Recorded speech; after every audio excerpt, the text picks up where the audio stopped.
గొంతు కోసి అతి కిరాతకంగా హత్య చేసిన ఓ కేసును పోలీసులు ఛేదించారు.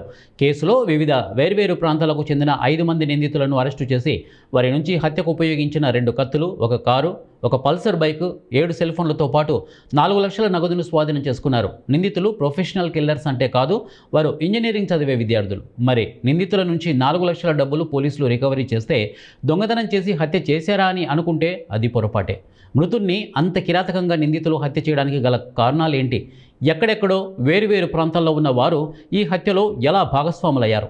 ఈ వివరాలన్నీ తెలియాలంటే let's watch the story. Annamayya జిల్లా గాలివీడు మండలం గోరాను చెరువు గ్రామ పంచాయతీలోని వడిసెల వంకపల్లిలో ఈ నెల 17వ తేదీన రేషన్ షాపు డీలర్ గుర్రం రామకృష్ణారెడ్డి అనే వ్యక్తి తన మామిడి తోటలోని దారుణ హత్యకు గురయ్యారు.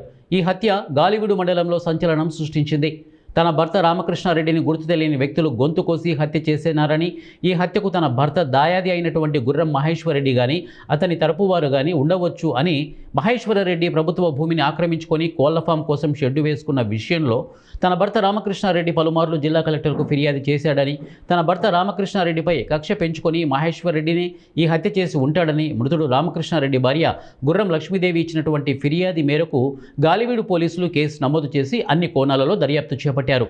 మృతుడు గుర్రం రామకృష్ణారెడ్డి, గుర్రం మహేశ్వరరెడ్డిలు దాయాదులు కాగా ఇరువురికి కలిపి సర్వే నెంబరు 1796/2 సుమారు 13 ఎకరాల భూమి ఉండగా అందులో 7 ఎకరాల భూమిని మహేశ్వరరెడ్డి తండ్రి సాగు చేసుకుంటూ ఉండగా మృతుడు రామకృష్ణారెడ్డి తన అన్నదమ్ములను రెచ్చగొట్టి భూమి మొత్తం సర్వే చేసి తిరిగి భూములు పంచాలని తగరారు పెట్టినట్లు ఈ క్రమంలో 2007లో మృతుడు రామకృష్ణారెడ్డి తన అన్నదమ్ముల్లో మహేశ్వరరెడ్డి తండ్రిపై దాడి చేయించారు. అప్పటి నుండి మహేశ్వరరెడ్డి మృతుడు రామకృష్ణారెడ్డిపై పగ పెంచుకున్నాడు. మహేశ్వరరెడ్డి తండ్రికి చెందినటువంటి సుమారు 75 సెంట్ల భూమిని మృతుడు రామకృష్ణారెడ్డి ఆక్రమించుకొని మహేశ్వరరెడ్డి పొలాలకు దారి లేకుండా చేశారు.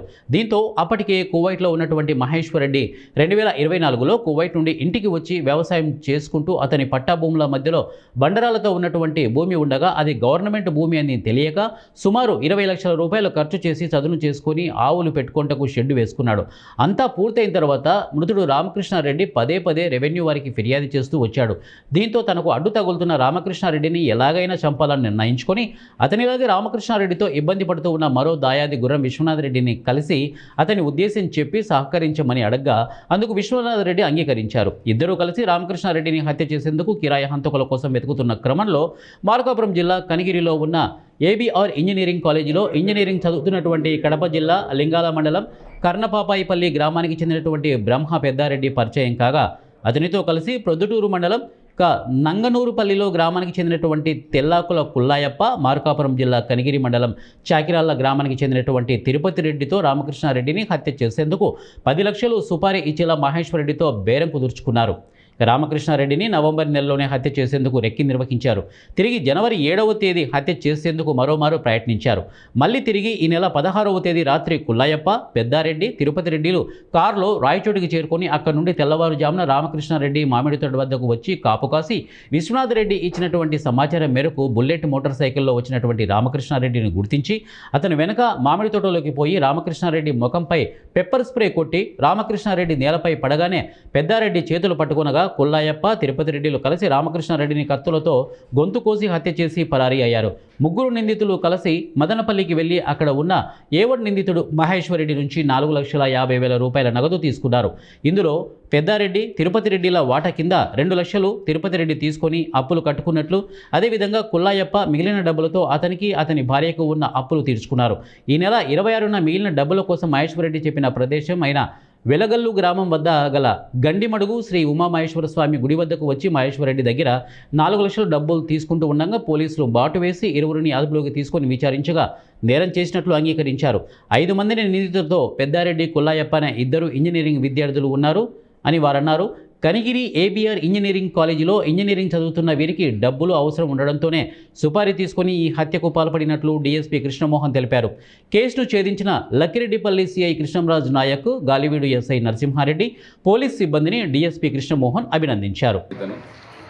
తర్వాత కుల్లాయప్ప ఇతంది పొద్దుటూరు మండలం వైఎస్ఆర్ కడప జిల్లా నంగనూరుపల్లి గ్రామం. ప్రస్తుతం ఇతను హైదరాబాద్ సిటీలో ఫిలిం నగర్లో ఉంటున్నాడు. తర్వాత పెద్దారెడ్డి వయసు 21 సంవత్సరాలు. ఇతంది సొంత ఊరు కర్ణపాపాయపల్లి, లింగాల మండలము, వైఎస్ఆర్ జిల్లా. తర్వాత తిరుపతి రెడ్డి, ఇతనికి 22 సంవత్సరాలు, ఇతను కనిగిరి మండలం, ఇతను మార్కాపురం జిల్లా. తర్వాత గుర్రం విశ్వనాథ్ రెడ్డి, ఇతనికి 55 సంవత్సరాలు, ఇతనిది వడిసిల వంకపల్లి, గోరాన్ చెరువు, గాలివీడు మండలం.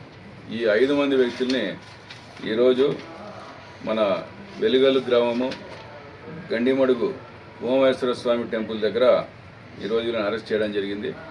అరెస్ట్ చేసి వీళ్ళ వద్ద నుండి ఈ నేరానికి ఉపయోగించిన 2 చిన్న కత్తులు, తర్వాత వాళ్ళు వాడిన 7 సెల్ ఫోన్లు, తర్వాత వీళ్ళు ఈ డిసీజ్డ్ని, ఈ గుర్రం రామకృష్ణారెడ్డిని చంపేదానికని వాళ్ళ యొక్క తీసుకున్నారు అమౌంట్. ఆ యొక్క అమౌంట్ 4 లక్షల రూపాయలు వాళ్ళ దగ్గర క్యాష్ వాళ్ళ దగ్గర రికవర్ చేయడం జరిగింది. అట్లనే వాళ్ళు వాడిన ఒక కారు, మారుతి డిజైర్ కారుని, తర్వాత వాళ్ళు వాడిన 2 వీలర్ని, ఈ రెక్కీకి ఉపయోగించిన 2 వీలర్ బజాజ్ కంపెనీకి చెందిన పల్సర్ 2 వీలర్ని కూడా మనం స్వాధీనం చేసుకోవడం జరిగింది. దీనికి మెయిన్ కారణం ఏమంటే ఈ యొక్క ప్రథమ ముద్దాయి గుర్రం మహేశ్వర రెడ్డికి, తర్వాత ఈ చనిపోయిన రామకృష్ణారెడ్డికి భూతగాదాలు ఉన్నాయి. ఈ భూతగాదాల విషయంలో ఈ గుర్రం మహేశ్వర రెడ్డి యొక్క తండ్రి, తర్వాత ఈ చనిపోయిన గుర్రం రామకృష్ణారెడ్డి దాయాదులవుతారు. ఈ యొక్క మహేశ్వర రెడ్డి తండ్రి కూడా 2007లో చనిపోవడం జరిగింది. ఆ చనిపోవడానికి కారణం కూడా ఈ యొక్క గుర్రం రామకృష్ణారెడ్డి అనే ఒక ఇది బలంగా ఇతను గుర్రం మహేశ్వర రెడ్డి యొక్క మనసులో ఉంది. తన తండ్రికి చావు కారణం ఇతనే అని చెప్పి తర్వాత ఇతను కువైట్ పోయాడు.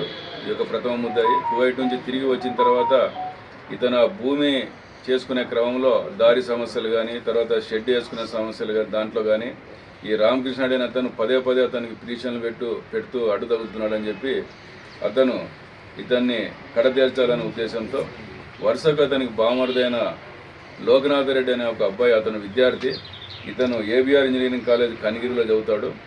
ఒకసారి అతని యొక్క ఇంటికి ఈ యొక్క పెద్దారెడ్డి అనే వ్యక్తి వచ్చాడు. ఆ అబ్బాయి కూడా ఇద్దరు క్లాస్మేట్స్, లోకనాథ్ రెడ్డి అండ్ పెద్దారెడ్డి.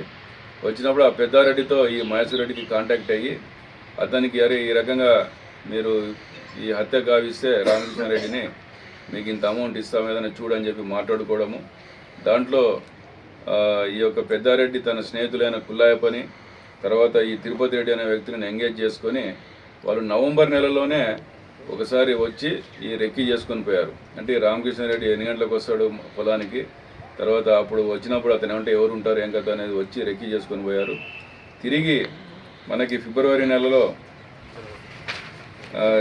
జనవరి నెలలో ఒకసారి వచ్చి 7వ తేదీ వచ్చి ఆ రోజు కూడా ఆ రోజు చంపాలనే వచ్చారు. కాకపోతే అక్కడ వ్యవసాయ కూలీలు ఉండడం వలన వీళ్ళు ఇది సరైన సమయం కాదని చెప్పి వీళ్ళు తిరిగి వెళ్ళిపోవడం జరిగింది.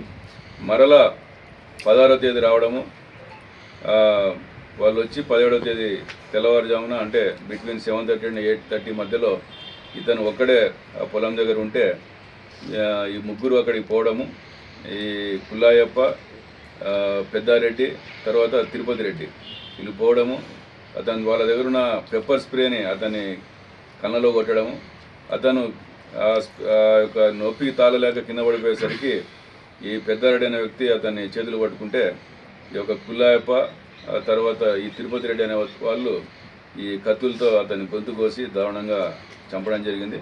తర్వాత వాళ్ళు అక్కడి నుంచి వెళ్ళి ఈ యొక్క కత్తుల్ని దీనినంతా కూడా డిస్పోజ్ చేసి అక్కడ పారిపోవడం జరిగింది. సబ్సిక్వెంట్గా మనం దర్యాప్తులో భాగంగా ఇవన్నీ కూడా ఆధారాలు సేకరించడం జరిగింది. సేకరించిన తర్వాత